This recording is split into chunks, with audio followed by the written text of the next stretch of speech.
Hello everyone, so today I am going to explain doctor slump episode 3। Episode के start में हम देखते हैं जंगू को, जो कि हमें बताता है कि उसने हानिल को हेट करना कैसे स्टार्ट किया। वो स्पोर्ट्स में भी बेस्ट था, सबकी हेल्प भी करता था, इवन वो लड़कियों में भी काफ़ी पॉपुलर था। लेकिन जब से हानिल उसकी लाइफ में आई है, उसकी लाइफ पूरी अपसाइड डाउन हो गई है। हर चीज़ भी सेकेंड आने लगा था, इवन बेहोश होने में भी वो सेकेंड आ गया था। अब उसकी नींद खुल जाती है और उसे याद आता है कि कल रात दोनों ने हक किया था। सुबह दोनों मिलते हैं और एक दूसरे को अवॉइड करने की कोशिश करते हैं, लेकिन अब क्या ही कर सकते थे। दोनों डिसाइड करते हैं कि साथ में ड्रिंक नहीं करेंगे। हानिल घर पहुंचती है, जहाँ पर उसका भाई बोलता है कि मैंने सुना तुम्हें डिप्रेशन हो गया है, हम एक फैमिली मिल करके तुम्हारी हेल्प करेंगे। और यहाँ पर उसकी माँ भी उसके बिहेवियर के लिए सॉरी बोलती है। ये फैमिली हानिल को चेयर अप करने के लिए डिप्रेशन की एक पार्टी रखती है, जिसमें हानिल को वो लाइट फील कराने की कोशिश करते हैं। लेकिन हानिल तो यहाँ इन लोगों से परेशान हो चुकी थी, काफ़ी बोर हो रही थी, तो अपनी फ्रेंड से वीकेंड पे घूमने के लिए बोलती है। लेकिन उसकी फ्रेंड मना कर देती कि उसके पास ऑलरेडी प्लान्स हैं। सीन शिफ्ट हो जाता है, जहाँ पर हम जंगू को देखते हैं। वो अपने लॉयर से बात कर रहा होता है कि वो बॉटल मेरे क्लिनिक में आई कैसे। तो यहाँ पर उसके लॉयर बताते हैं कि अब हम लोग जो है जुनसियो को समन करेंगे कोर्ट में, और उसने हाँ बोल दी है। वो इस बात से थोड़ा रिलैक्स हो जाता है। तभी उसके फ्रेंड उससे बोलता है कि मैं तो उस पर सस्पिशियस हो रहा था, लेकिन अब उसने अग्री कर दिया आने को, तो अब हम उससे क्वेश्चंस कर सकते हैं। अभी हम नेक्स्ट सीन में देखते हैं कि जंगू के घर में कोई घुस आया है, उसका शीशा तोड़ करके। जब हानिल का भाई ऊपर आता है तो देखता है कि डोर का लॉक टूटा हुआ है। तभी वो जंगू को बताता है और वो सब पुलिस को कॉल करते हैं। यहाँ पे कोई भी सामान चोरी नहीं हुआ था, तो पुलिस यहाँ से चली जाती है। हानिल की मम्मी उसे इनवाइट करती है कि आज रात तुम मेरे यहाँ सो जाओ जब तक विंडो का शीशा नहीं बन जाता। लेकिन वो मना कर देता है और सफाई करने लगता है। तभी शीशे के टुकड़ा उसके हाथ में लग जाता है और पीछे से हानिल आकर बोलती है कि ऐसे तुम्हारा घाव नहीं ठीक होगा, इसे ट्रीटमेंट करना पड़ेगा।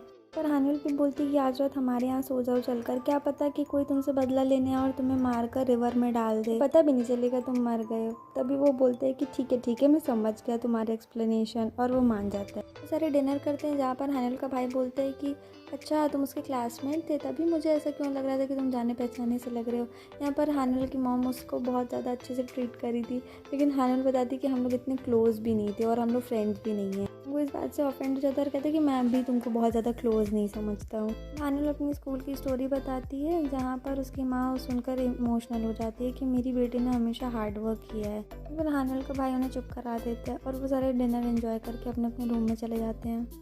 जंगू थोड़ा सा हानिल की माँ के लिए कंसर्न था, लेकिन हानिल बोलती है कि नहीं, अभी वो मोटिवेट करने लगेंगे मुझे डिप्रेशन से बाहर निकलने में। तभी वो पूछते हैं कि चलो हम लोग आइसक्रीम खाने चलते हैं, लेकिन वो मना कर देती है कि रात बहुत हो गई है। वो देखती कि उसकी माँ फिर से वापस से उसके डिप्रेशन को लेकर उससे बात करने आ रही। वो भाग के फिर से जंगू के पास आ जाती है और कहती कि चलो आइसक्रीम खाने चलते हैं। वो दोनों आइसक्रीम एंजॉय करते हैं, जहाँ पर बगल से एम्बुलेंस गुजरती है और हानिल फिर से डिप्रेस्ड हो जाती है। वो उसका मूड लाइट करने के लिए उससे पूछता है कि तुम्हारे पास ऐसी कोई चीज़ है जो तुम्हें करने का बहुत ज़्यादा मन हो। तो वो बताती है कि हाँ, मुझे थीसिस पढ़ने का बहुत मन होता है एज अ डॉक्टर। तो यहाँ पर बोलता है कि ये सब एन्जॉयमेंट वाली चीज़ें नहीं है, चलो मैं तेकबुकी खाने के लिए लेके चलता हूँ और उधर से हम लोग गेम्स खेलने भी चलेंगे। वो दोनों तेकबुकी खाने आते हैं और फिर उसके बाद गेम्स खेलने जाते हैं, जहाँ पर वो सारे गेम्स एंजॉय करते हैं। हानिल काफ़ी खुश थी और उसे थैंक्स भी बोलती है, बताती कि उसने बहुत सारी चीज़ें मिस कर दी हैं।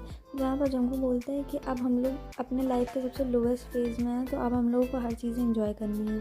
अब जंगू घर आकर सोचता है कि हानिल इतनी भी बुरी नहीं जितना मैं सोचता था। वो लोगों की केयर भी करती है और कैरेक्टर भी अच्छा जज कर लेती है। मैं फालतू ही उसे बुरा समझता था, लेकिन जब उसे रियलिटी चेक होता है कि अरे उसने तो मेरे साथ स्कूल में इतना बुरा किया था, तो बोलता है अरे वो क्यूट कहाँ से है। सोचते हैं कि मुझे नींद की ज़रूरत है और वो सोने चला जाता है। इधर हानिल भी जंगू के बारे में काफ़ी अच्छा सोच रही थी कि उसने आज उसके लिए बहुत कुछ किया है, जिसकी वजह से आज वो चैन से सो पाएगी, और वो भी सोने चली जाती है। नेक्स्ट मॉर्निंग हानिल की सैलरी आती है, जिसकी वजह से वो बहुत शॉक थी और वो जंगू के पास आती है। जहाँ पर जंगू देखता है तो कि उसकी सैलरी कम आई है। वो काफ़ी फ्रस्ट्रेटेड थी कि उसके सीनियर ने उसकी सैलरी कट कर ली है। हानिल यहाँ अपने प्रोफेसर से झगड़ा करने जाने वाली होती है, लेकिन जंगू रोक देता है कि तुम्हारे प्रोफेशन पे खतरा हो सकता है, आगे चल के तुम्हें जॉब भी नहीं मिलेगी। हानिल अपने कलीग से मिलने आती है, जहाँ पर वो दोनों भी कॉन्ट्रैक्ट वर्कर्स होते हैं। वो यहाँ पर बोलती है कि चलो प्रोफेसर को कन्फ्रंट करते चलकर, लेकिन वो दोनों मना कर देते हैं और इससे बोलते हैं कि आप भी यहाँ पर मत आया करिए, वरना हमारी इमेज ख़राब हो जाएगी और हम प्रोफेसर को प्रवोक करना नहीं चाहते हैं। एक सीन में हम देखते हैं कि जंगू जो है वो हानिल के बारे में ही सोच रहा होता है कि वो क्या कर रही होगी इस टाइम और उसका नंबर ले लेना चाहिए, लेकिन उसका डेविल साइड बोलता है कि नहीं, मैं नंबर क्यों लूँगा उसका। फिर वो बहाना सोचता है कि चलो अब उसकी फैमिली को कुछ ट्रीट देने चलते हैं, इसी बहाने थैंक्स भी हो जाएगा और हानिल से मिल भी लूँगा। जंगू ऑरेंजेस लेकर उसकी फैमिली के पास आ ही रहा होता है, तभी वो डोर स्टेप पे खड़ा होकर उसके भाई की बातें सुन लेता है।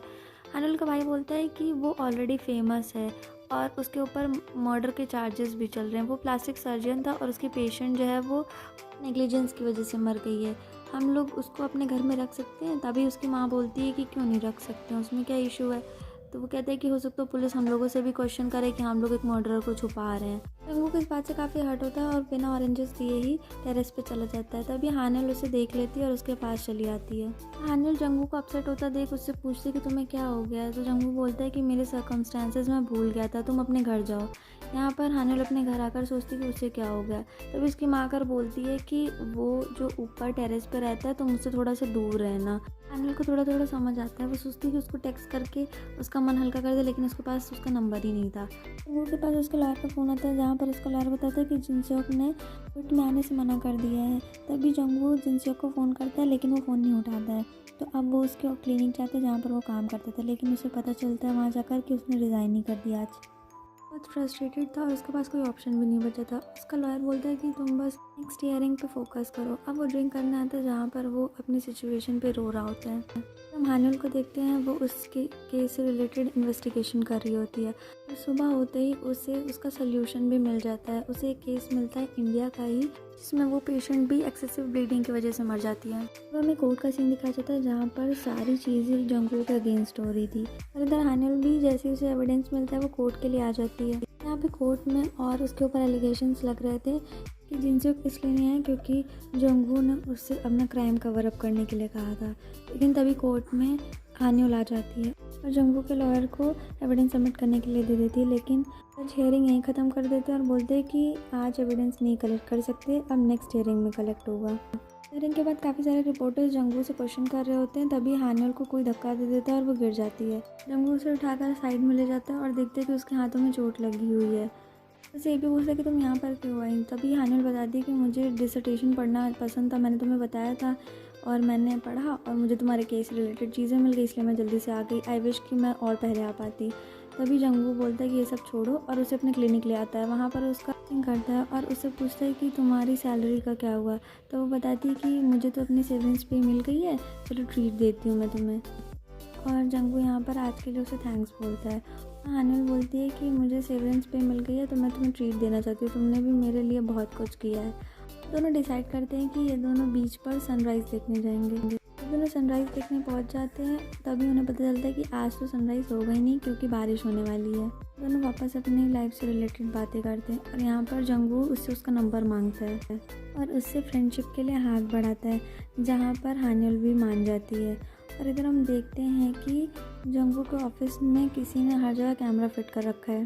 अब सीन पास में शिफ्ट हो जाता है, जहाँ पर हम हानिल को चिट लिखता हुआ देखते हैं। यहाँ पर हानिल लिखती है कि जंगू, हम दोनों को अपनी सेहत का ख्याल रखना और टायर्ड नहीं होना है और तुम्हें भी स्ट्रॉन्ग रहना है और सब कुछ ठीक हो जाएगा।